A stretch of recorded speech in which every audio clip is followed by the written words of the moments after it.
But this is the view from Steve's window of Mount Rainier. I'm just sitting on his windowsill as I'm taking this. Pretty nice, huh?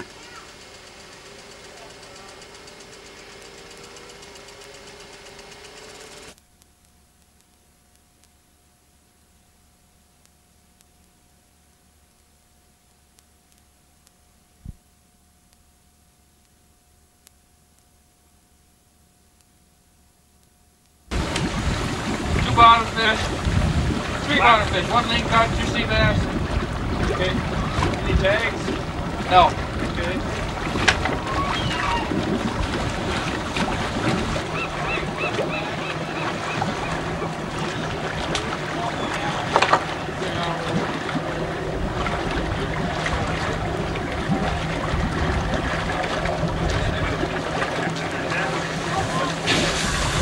That's a nice one.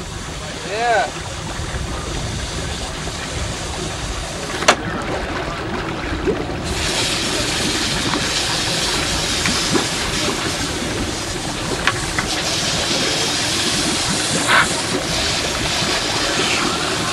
To get the scales off, they have a fast spray that sprays the scales right off.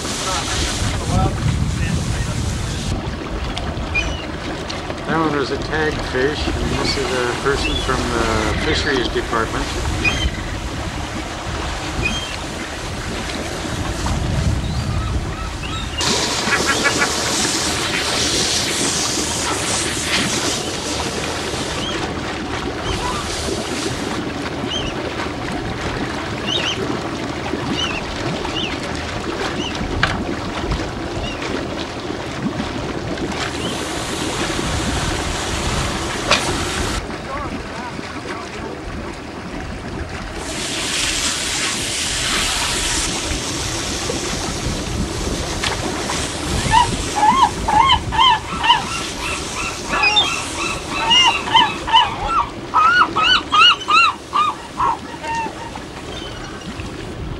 Waiting for the stuff from cleaning the fish.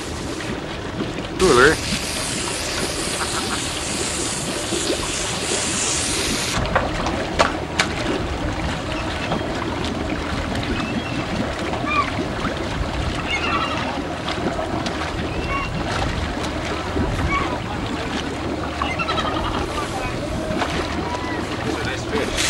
Yeah, very nice fish. Take another picture. Yeah.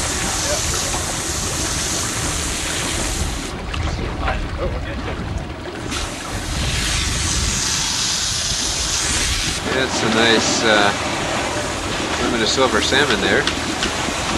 Dad caught quite a few. In fact, Dad was catching so many silver salmon towards the end of the day that we were throwing them back. In fact, I think he threw back three more of those babies, but you can only take so many. And plus, also probably got the award for the most variety of fish. He's got several silver, plus caught the only one who caught a king, but it wasn't quite big enough to keep. It was nice size, but it just wasn't quite big enough. Mackerel, I think got a sea bass and Dogfish shark. Yeah, dogfish shark, and actually had a pretty good outing today. Had a good time. Great. Had That's a nice little thing that got hands on boat. sea bass that we picked up. Supposed to be excellent eating whitefish. Denny Moss, our personalized tour guide, who took us out, showed us the way to catch lots of fish. So it was a fun day.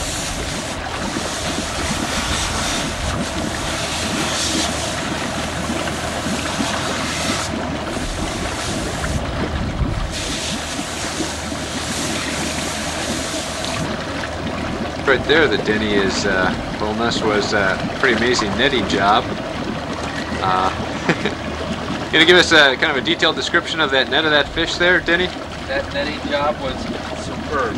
It was. None ever like it before. No, I haven't seen one quite like that. We had that, that's our biggest silver of the day. It was, got it right up to the boat. It had been fighting quite a while. It almost broken off, then right at the front it broke the line off. It was hooked in place by Steve, but Steve couldn't quite finish the job.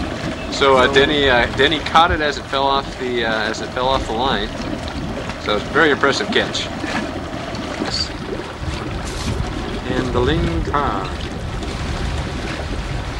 Looks something like cleaning a walleye. Yeah, oh yeah. That's Steve's sea bass. There's the ling cod. They grow up to 60 pounds or so, but that's a baby one.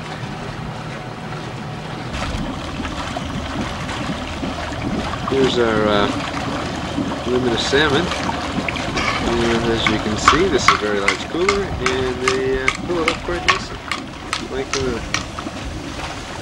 cooler itself.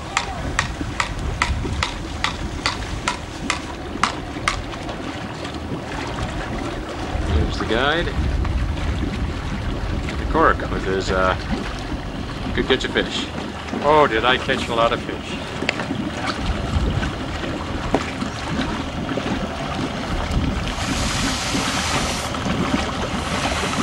The docks at Westport, Washington.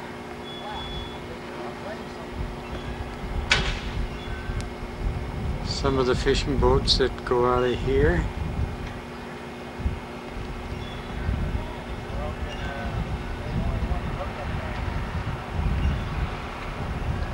Where we meet at 5 or 5:30 for breakfast and take off from there.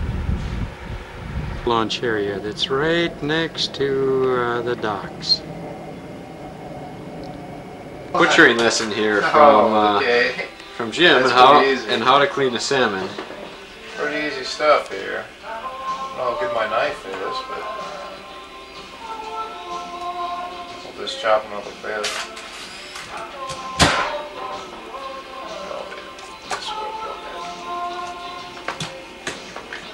First one's always kind of a bad one. It's a lot. Well, you kind of have to warm them up. A little odd shaped, you might say. My goodness, look at those. Nice, huh? Filling up a 68 quart cooler. They span the width. I prefer it like this. This is a little better technique. This, with the fish facing towards you, it's a little easier this way. You want to listen, Corky? Yeah. I forgot that from my last one from yesterday. So it's better to have a little better knife there. Let's see a sample of demonstration of the texture of that meat there. That's nice. Nice fish. I like about a 1-inch steak here.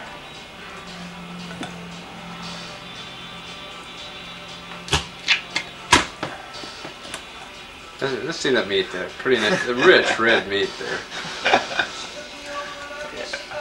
Nice. That is out here. That's $6 a pound in the store. So that's why we try to catch 10-pound fish every time. 10-pound silver salmon. Well, that's $60 that fish was worth then, huh? In the supermarket, yeah. The look of pure concentration, pure unadulterated concentration. Well, I'm a pretty good chicken butcher too. I like to cut this fin off.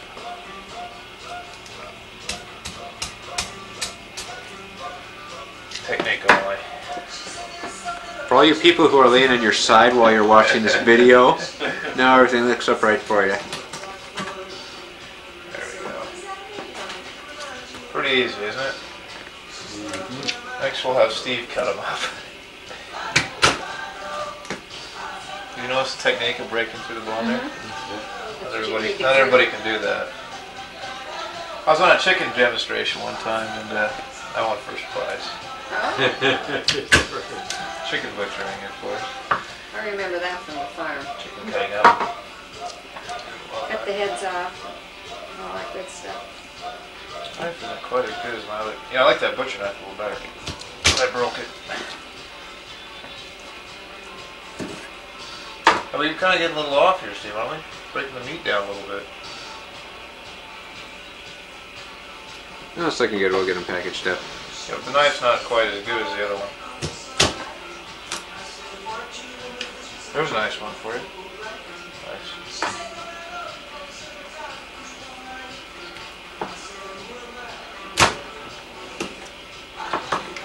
notice that, Steve? The flex today? Smooth. How many fillet or steaks are you cutting there? No. Put about an each steak. You want to try this, Steve? Oh, I've done it. But effortlessly. That's the tough.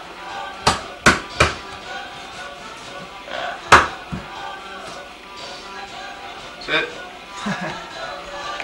Ooh, I'm just packing some beautiful salmon up here for shipment to by express to the Midwest for some delicious Epicurean delights back in the Midwest. As we like to say, a taste of the wonderful Northwest. It'll keep us coming back. Notice these beautiful, rich red salmon steaks.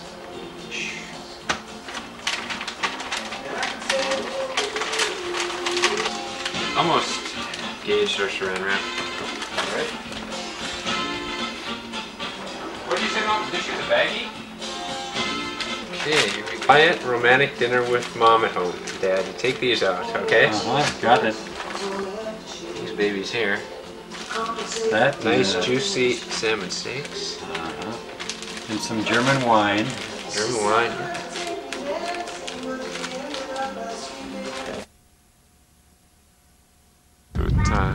Hurricane Ridge we're seeing. Looking off into the Olympic Mountains. It's a glacier off on maybe Mount Deception. I'll have to check the books. Off in the distance there.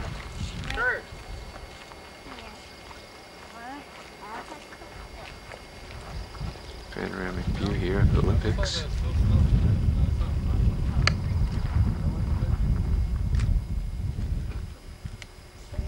Off with some beautiful clouds looking down.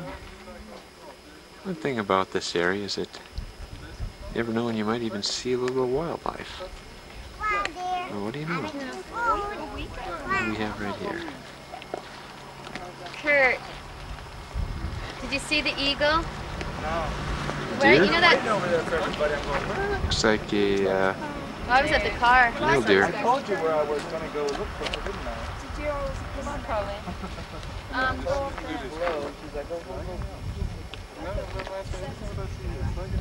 Kurt, probably went up. Come on, we'll come back. We're only going to car. Fairly friendly up here at Hurricane Ridge. 5,200 feet up into the Olympics. And See what they have there. Maybe they and let's see, what do we have here? We have Dad's deer right here. Yes, sirree. Yeah. Hello. I took two different passports. She always brings you something else.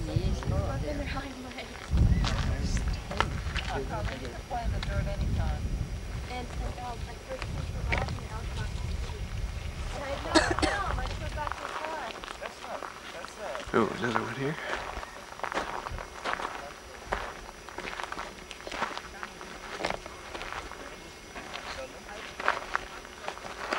Hey.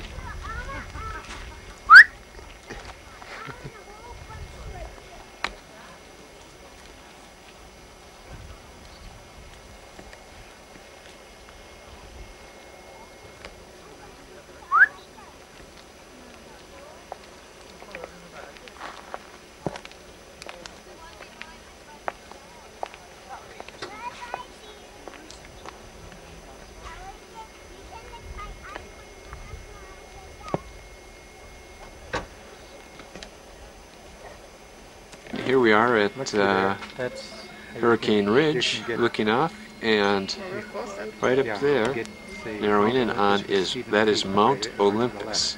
The peaks of Mount Olympus. The circle. Um, What are you doing with that? I believe there's three main peaks on the mountain. Mount Olympus is the tallest in the Olympic range. It's tucked in there among the clouds right now. Many glaciers on Mount Olympus. Right here, this mountain here, is Mount Carey. And with a big glacier coming down from Mount Carey. See, there it's a little bit telephoto. I'll mean Mount Carey right there. Again, Mount Olympus. You see, the lens is And then just to the side of Mount Olympus, Mount Stephen, of course. Of course, Mount Stephen. What a wonderful name. What a wonderful mountain. Must be a tough mountain. Must be a grueling mountain. Must have been the toughest one out here, so they named it appropriately Mount Stephen. Okay. Yeah, that's Come along here. Next, yes. And just by coincidence, next to Mount Stephen is Mount Jim. I think it was James Allen. They call it Mount James Allen, but it's often known as Mount Jim.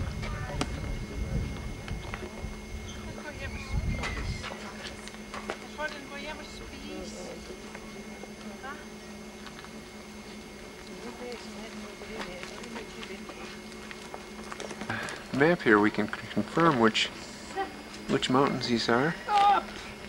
And just one more time, here we have Mount Carey,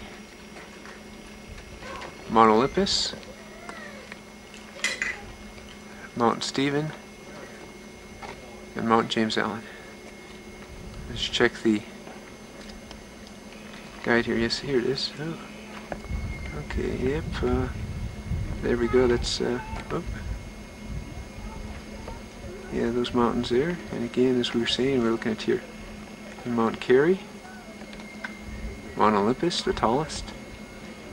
Oh, Stephen Peak is about Mount Stephen. That was close enough. And let's see, where was the next one? Mount James Allen. There it is, right there. Yep, no doubt about it.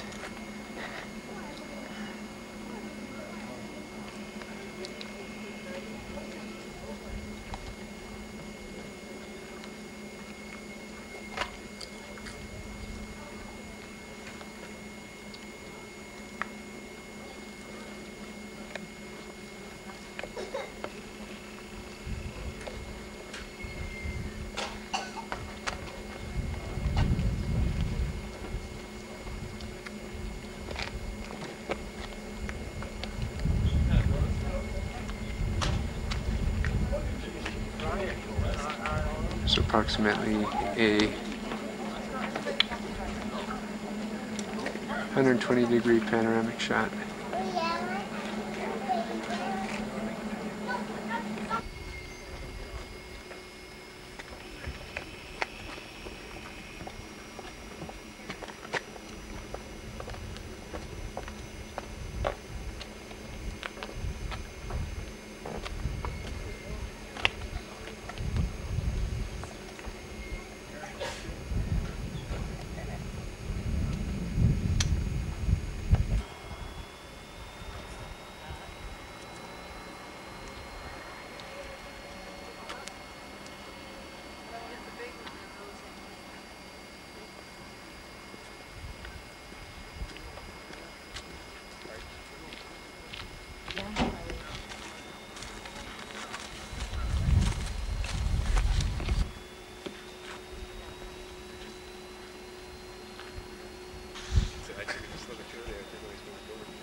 I don't know what kind of flower this is, The purple one. but it's a beautiful one.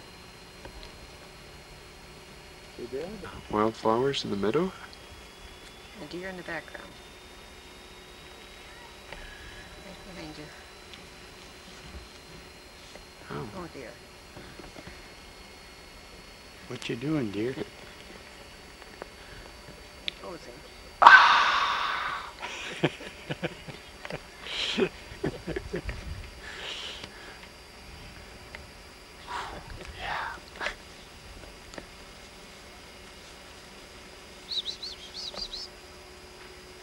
React to noise very well.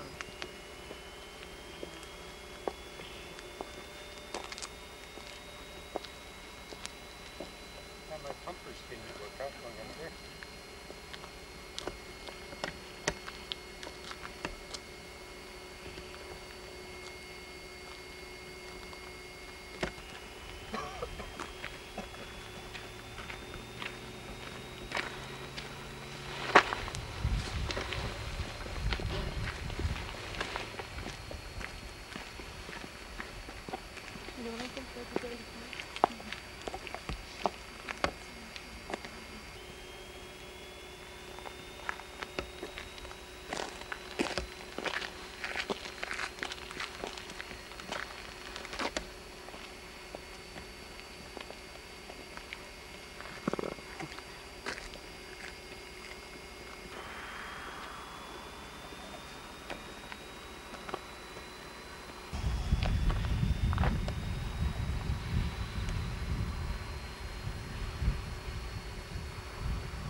And that's, I guess we'll see when we get up there.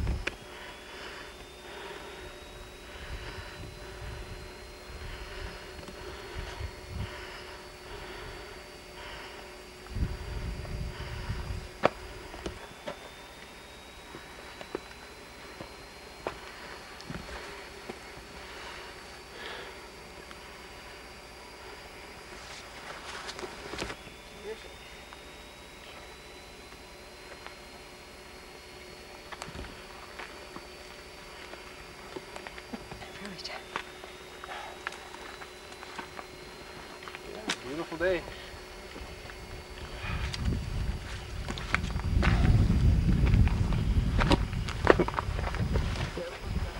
Oops.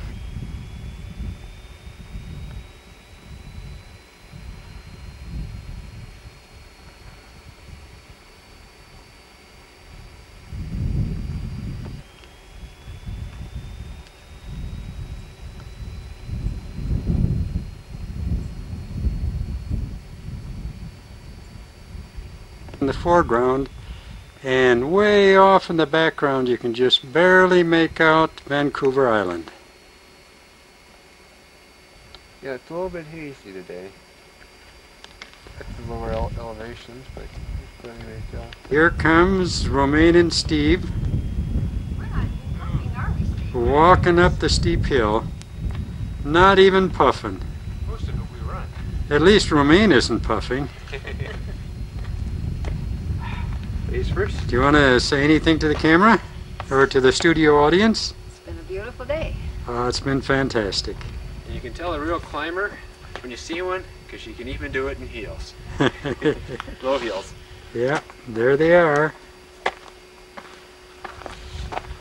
Just imagine what I could do if I had hiking boots. To bows but produces its own food. Because the bunch firs hold humidity, the lichen thrives. Occasionally browse for deer. What? Oh, occasional, not occasionally. Hello. Hi. Hello. Beautiful day, huh? This is gorgeous. Yeah. It'll be it, watch.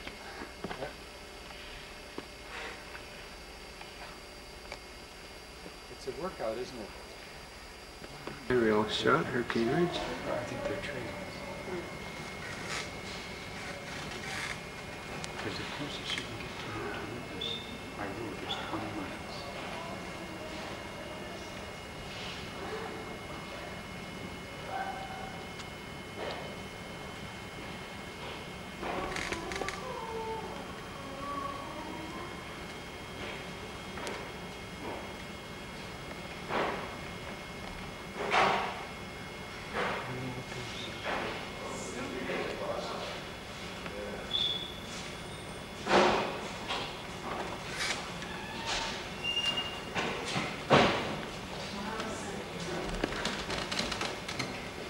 This is going back to here. Then maybe possibly back here when you grab it. And you walk from there. And you load it to here.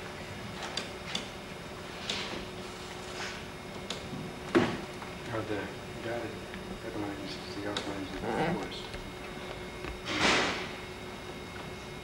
Or part of it next year.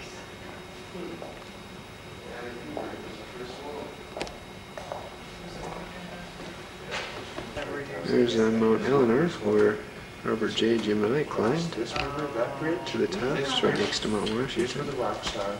Approximately that's, let's see, I'm about there, I guess.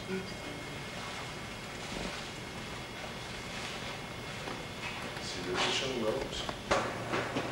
Oh, it's beautiful out there. I've never seen so many elk in one area. Yeah. Sure are stationary, but... Oh, yes. Panoramic view is slowly moving across. I should call them today, not quick. And, well, what do you know? It looks like we have some picnickers here. Some wild animals. Yeah, let's see. Maybe turn on the backlight a little bit and see them a little clearer. Yep. Some animals here foraging. Then we'll switch around again for more of the panoramic view. Just beautiful up here in Hurricane Ridge picnic area. Good. Great, great. After a long hike, it tastes very good. Best I say scenery ever. a lot of hiking. Plus, hiking up at Victoria and all day, and then hiking the trails up here, and That's right.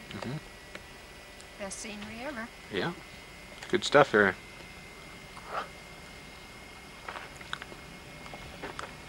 Sometimes you even have neighbors join you for lunch.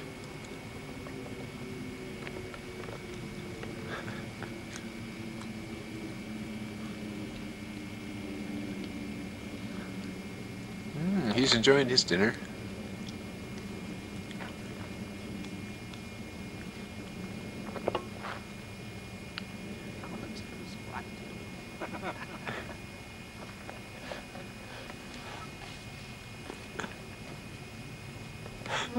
Oh yes, nature at its finest.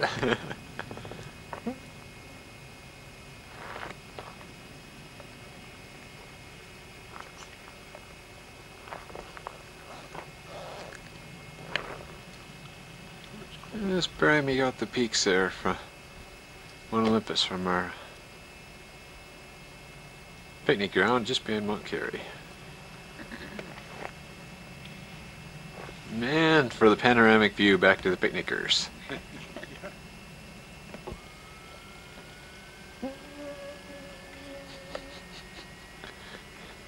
He's not shy. Or she's not shy, I guess I should say.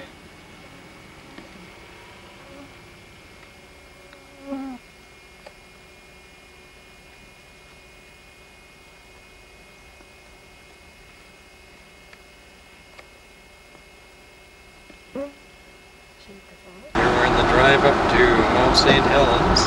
Just enjoying the nice tall fir trees. Beautiful stately fir trees here.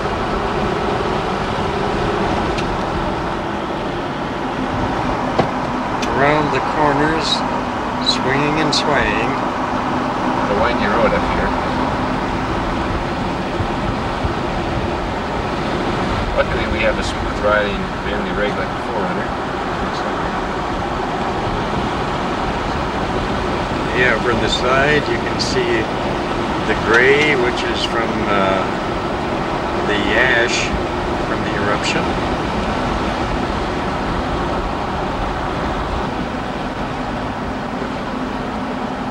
Oh, look at there's St. Helens. There's Mount St. Helens.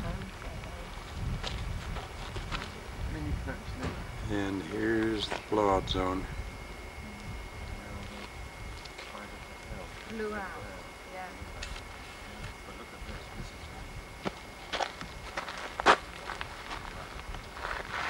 It's a nice view of Adams off that way, Dad. Oh yeah, okay. And then as we come around, we get Mount Adams in the background. See if I can bring it up a little bit closer.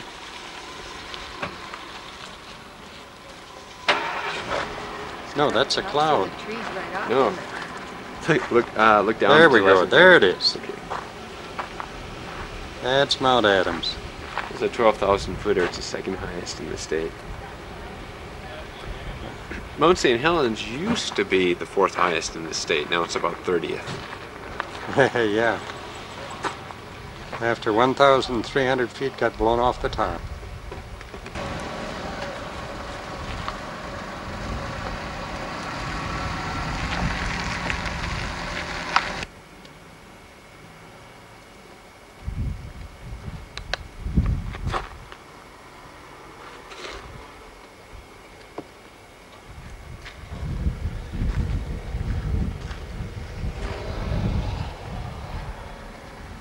Road and the burnt off trees.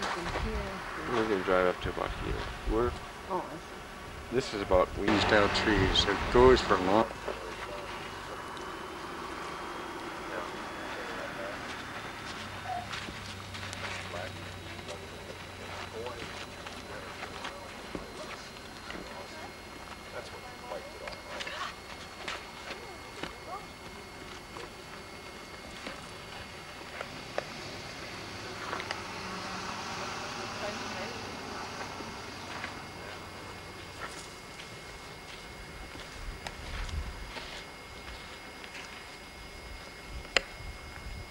Hills with some of its mowed down trees. The explosion was May 18th, 1980. It's 10 years and 2 months ago.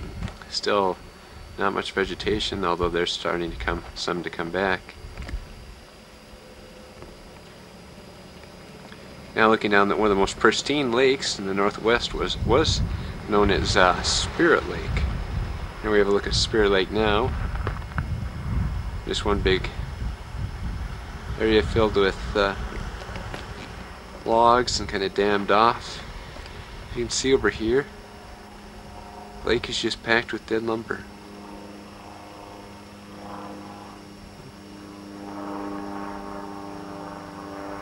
These are all logs, just blown out logs laying on the lake.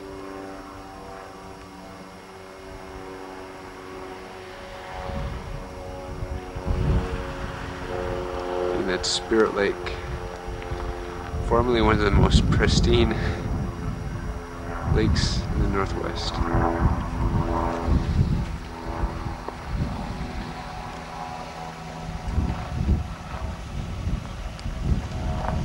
What do you think of this, Mom?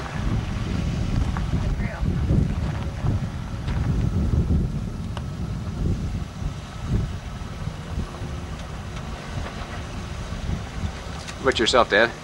Yeah, like the moon, only there's water down there.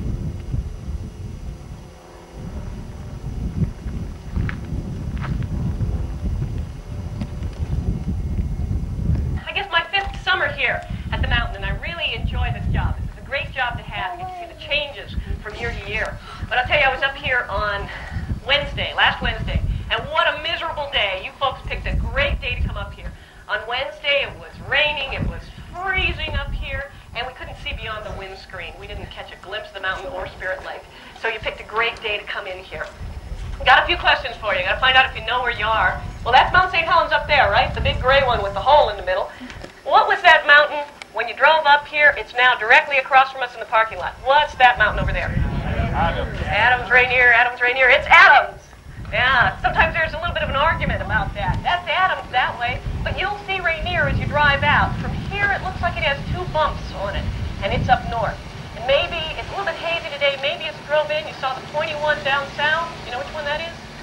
Good, right, Mount Hood Lake. You're having a hard time finding your bearings, because everything has changed so dramatically. So what I want to try and do now is describe for you what the area used to look like. You got to think in greens and blues, okay? So this whole area where we're sitting, down here on the slopes, all across that plain area, up on those ridges, big giant trees, green trees, mostly Douglas fir, so big you couldn't get your arms around them. Down there, Spirit Lake, sitting there just as pretty as could be. Now, Spirit Lake, there's a little bit of a trick here. A lot of people think Spirit Lake has shrunk since the eruption, and the opposite is true. Spirit Lake has actually grown since the eruption. So it's much larger now than it used to be.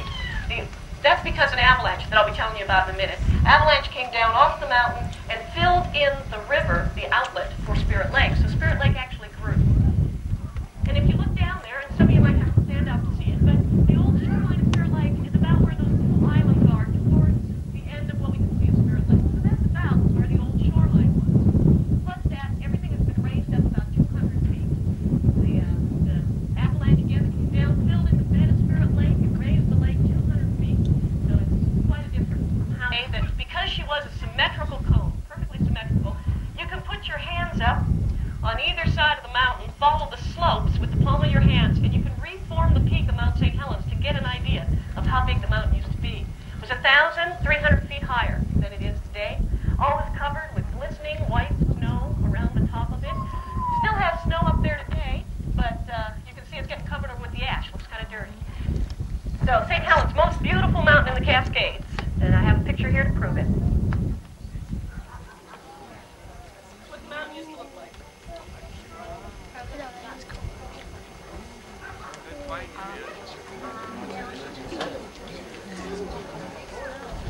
So you can see it's quite a change. Quite a change. See over there in the shade? Gary. Gary turned around, came over to his camera, and in his haste, he knocked the camera off center. Gary Rosenquist is like the luckiest guy in the world, because by knocking that camera off center by mistake, he knocked it to the north, and he was able to catch that entire northern flank as it disintegrated and came down the mountain. If he had left the camera where it was, he would have missed that whole sequence. So he knocks his camera and he starts taking photographs. And Gary told me he looked through the viewfinder, but he got dizzy and he had to look away because it was so disorienting to see an entire mountain move. He had to look away, but he continued taking those photographs while Willie was running around screaming, you know. And what Gary saw through his viewfinder was the largest avalanche in recorded history. I mean, this thing was immense. Traveled on down the mountain here at an incredible speed, and eventually traveled across this plain, and you look out there to the ridge, the one that's just past Spirit Lake, the very first ridge, half barren and half green. The reason it's half barren is because that avalanche traveled up that ridge, scoured it down to bedrock, took away all the soil, and that's how high it got, right up to that line of green plants. So that's why there are no plants growing there, no more soil. You look just beyond the ridge, there's one more ridge with white stuff on top of it, that's avalanche material. You look between those two ridges, and there's white stuff, avalanche material. Following on down, and you can see those rounded mounds down below there. They look like kind of small hills. Well, that's actually part of Mount St. Helens. It's actually huge. It's like hundreds of feet high. Chunks of Mount St. Helens rafted down intact. So you people, this is your first visit up here. You want to see the old peak of Mount St. Helens? That's it down there, right down there. The avalanche was so large that the scientists have helped us get an idea of how big it was. They say that if every woman, man, and child on the planet were to come up here with a bucket and decide to clear out the debris that came down from the avalanche, we'd all have to line up 15 times to get out all the debris that came down from that one slide. So, huge avalanche coming down. As soon as the avalanche came down, there was a release for the pressure that had built up inside the mountain. And it's the exact same thing as you have a pressure cooker on your stove, and the heat underneath that, and the steam inside building up and building up. The pressure builds up as the heat gets hotter, and cooks and builds up until it's really intense. What happened if you were to pop the lid suddenly? Blammo, right? Right, up on the ceiling. Well, here was the big surprise of 1980. We expected the mountain to blow up. We didn't expect it to blow sideways, horizontally. We didn't know that could happen until this eruption of 1980. The blast came out sideways from the mountain and went as far as 15 miles to the north, knocking down all the trees as it went. Now, initially, that blast was traveling at 650 miles per hour. So it beat the avalanche down to Spirit Lake, bypassed the avalanche, hit the ridges there, and knocked down all the trees. Now, when the avalanche hit Spirit Lake, same thing as if you're running down the hallway from your bathtub, your full bathtub, you jump in, and the big splash goes out the other end, right? All of Spirit Lake was displaced and went up that ridge, those ridges in a 200-foot wave, grabbed the trees that had been knocked down and pulled them back into Spirit Lake. Okay, so Spirit Lake was entirely covered with trees, and then the ash on top of that. So when the Forest Service first came in here flying in, we said Spirit Lake was gone because it looked like land. Well, you know, that was one of those little governmental mistakes, you know. Kind of like read my lips, Spirit Lake is gone. No. Spirit Lake is not gone. Spirit Lake was there all along. Some local people never quite got that straight, but Spirit Lake is there, and as I said, bigger than ever.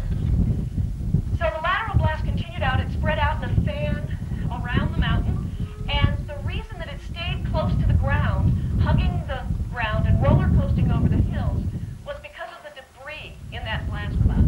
So the ash and the pumice and the rock, that sort of thing, actually held the cloud down to the ground. And when enough of that stuff had dropped out due to gravity as the blast cloud traveled, then suddenly it reached a critical point and the cloud lifted suddenly. So all the trees were falling down, it reached that point, the cloud lifted, and the trees remained standing beyond that point. The heat continued a little bit further, seared those trees and killed them, and then again the heat lifted suddenly. So when you drive out here, and maybe as you drove in, you might have noticed, there's a real sharp delineation between the gray standing trees and the green trees. Looks like somebody drew a line, and that's as a result of the lifting of those clouds. Now, the blast that we were expecting, the one up in the air, happened simultaneously. The blast ash cloud went straight up in the air 15 miles, and if you want to get an idea how high 15 miles is, next time you drive or you fly in a commercial jetliner, it's about 35,000 feet when you look down. If you try and multiply that in your mind by double, so twice as much, that's how high the ash cloud went that day. went up into the sky, and the ash cloud went whichever way the wind was blowing, which happened to be right towards Yakima, Ritzville, Moses Lake area. It was like a river of black cloud, turbulent, moving towards those communities. And those people were pretty scared there, but some strange things were happening. Around 12 o'clock noon, the sky went dark, and you know they have those light-sensitive switches there that turn on the street lights. It was so dark that the street lights came on at 12 noon or 12:30. And things, you know, the ash was falling out of the sky. Well, the roosters went back to roost, right? It seemed like it was night. The cows and horses went back to the stables. And I talked to one gentleman after one of my programs. He said his neighbor there in Yakima, elderly woman, she'd been up doing her chores that morning, and then, you know, it got dark, so she went back to bed. Seemed like an appropriate response. But a lot of people were too nervous to do that, very concerned about the gases or ash or what they were breathing, that sort of thing. Very scary time for those people. Well, eventually that ash cloud ended up in the upper atmosphere, went all the way around the globe and made some spectacular sunrises and sunsets. There were two other parts to the eruption. One of them was called pyroclastic flows. Pyroclastic is kind of a fancy word. It just means pyro, fire, or hot, plastic, broken. Hot, broken rock coming down. The rock was this kind of stuff. This is called pumice, and you can see it lying around here. Now, this stuff was dropped out, spit out by the volcano. And pumice is a volcanic rock that is very, very light. It has air holes in it. And that's of Spirit Lake. First of all, that section over there is just big chunks of the mountain laying washed down. Hang on a minute, please. From St. Helens, up there. Just barely make out the dome. It's a popular log, that right there, a slight bit of steam coming from it. The dome is growing. In fact, in about 10 years, it's grown over 1,000 feet. So the mountain's actually still rebuilding from the inside. Near the mountain rushed down to the north here, and rushed into Spirit Lake here, raising the level 200 feet higher. Thank you. And the water just rushed up the other side, of course, too, and just brought all those. Those are all logs just sitting on the lake. That was scary walking down there with windy. Picture of this. He got everything. Come on, what have you just done? I've just done Here, Mount Adams.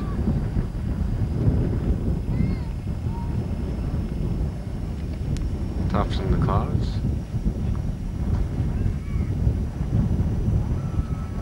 Right here, you can just make it out here from St. Helens.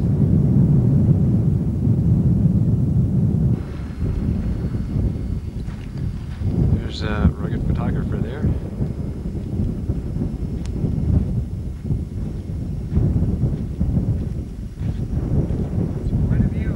Isn't it though? I was going to go up to the top there, but the trail is closed. I can do that. Got one picture taken, and then if I get this back in there, I'll be okay. What I would do was try it and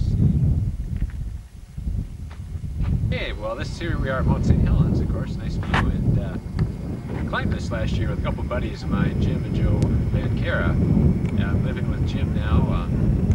Joe, unfortunately, is no longer with us. About a month ago, he got married. But Jim's still out, and we're still out climbing about. But we had a good climb a year ago. Came up from the south end. You can't really see where we came. Moved around from the south, and you look at that side, it just looks like a mountain with a flat top. You can't see any of the crater. But we hiked up it. It was a beautiful day. There were clouds about halfway up. We rode through the clouds and got a great view of the inside. It was a challenging climb. It took about 6 hours. What was tough is all this, as you can see, all this volcanic dust and gravel here. You're walking up that, and you just take up a step and roll back down. And so it made quite a bit of work, but of course not too much for three mountain men like us. But had a good climb, and a challenging climb, and a great view. It was a fun day. This is view of some of the devastation.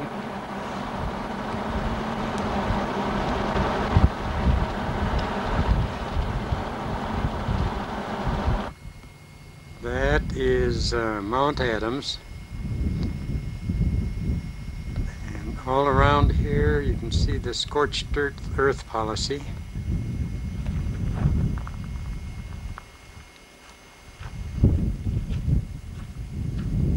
Right there in the background you can just vaguely make out Mount Rainier. Hood. Mount Hood, I mean. Just that's down in Oregon. Why, Mount Hood down in Oregon.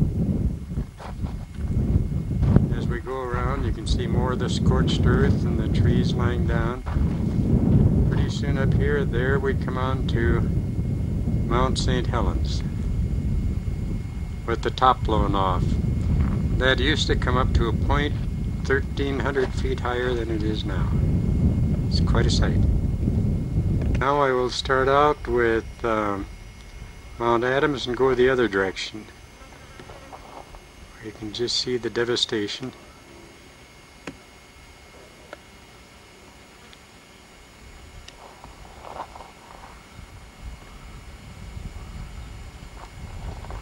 All the trees, they were just blown down.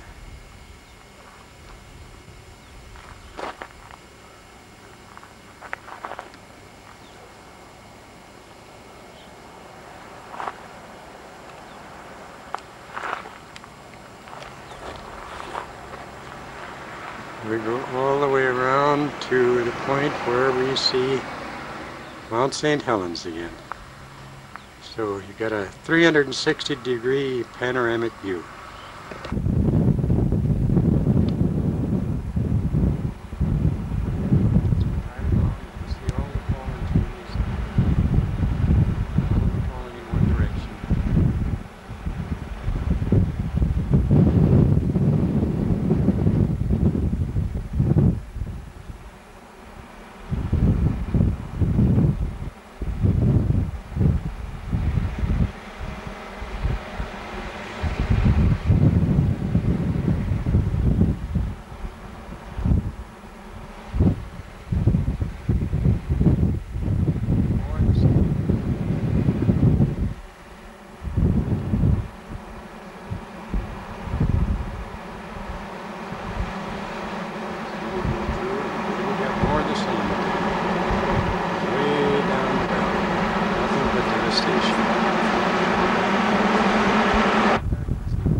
And then we'll follow around and we still have Mount Adams.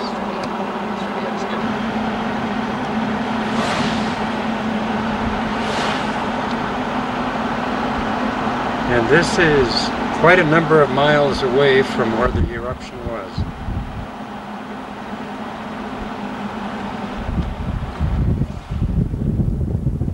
See some of the areas where the trees weren't killed.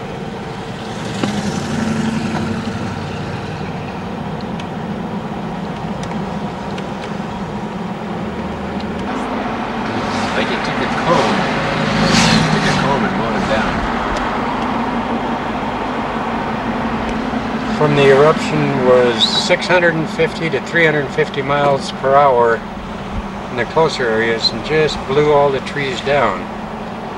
As we get farther on, it was the heat that killed them, but the wind didn't blow them on. I'll take a picture of that a little bit later. We're just beginning to come up in the area where they're still standing. The area where the heat was such that it just seared the trees and killed them, but the wind was not powerful enough to blow them over.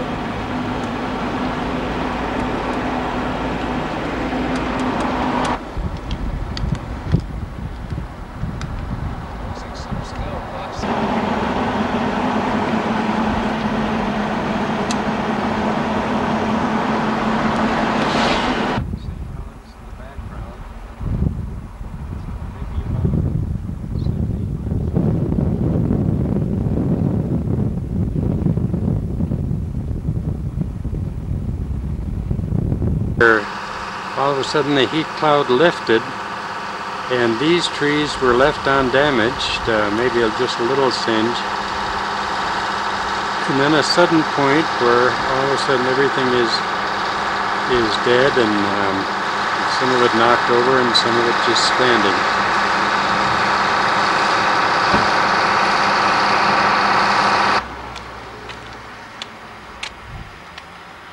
It's a good looking mountain. Yeah.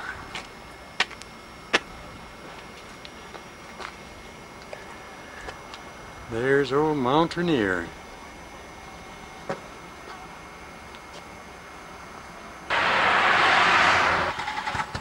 Well, yeah, Mountaineer here. Get a pretty good view from the side that we climbed. Start over towards the left up at Paradise where we're going next. And then we looped up pretty much.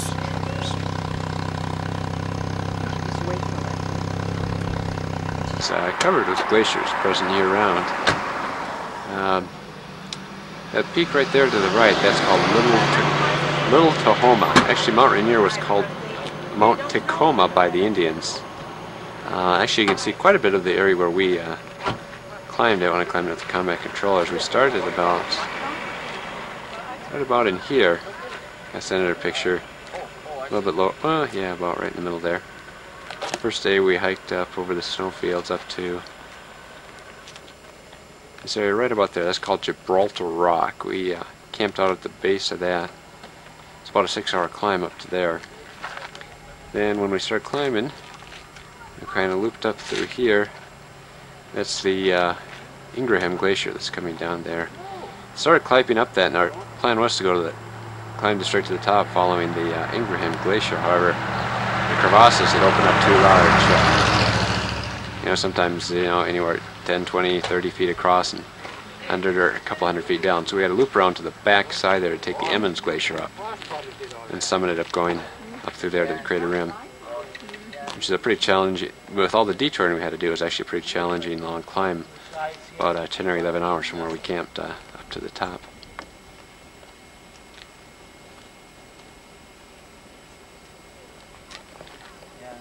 I don't think you can see them with this, but there are probably 50 to 100 people hiking up there. Hiking up to Camp Muir. Hiking up to Camp Muir. From here, that's about a 6-hour hike. It's about a 6-hour hike from here. And a lot of people just go up there and down for the day. Some people who are going to try to climb to the top will spend the night. That's what we did. We just spend the night right at Camp Muir. And then press on. Glaciers we took were actually, you can't see it, it's the Emmons and or Ingraham initially, and then the Emmons Glacier on the other side that we traversed over, and then went to climbed up to the crater. This is actually the start here of the most common route to climb up Rainier. There's lots of hiking trails down here as well, but it's a good way to start. The initial place we hiked up to the first day, can't really see it well, but there's a couple of shacks up there.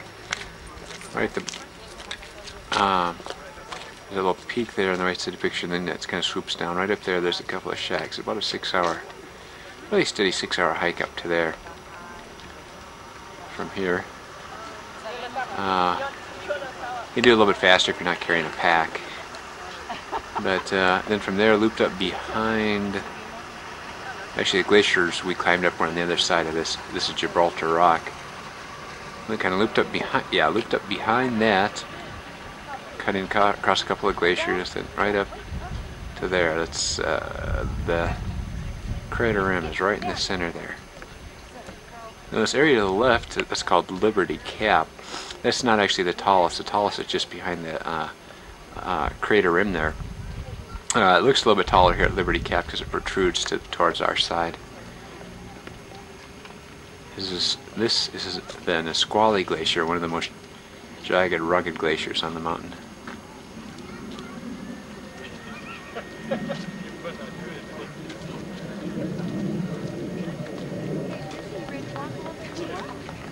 Falls at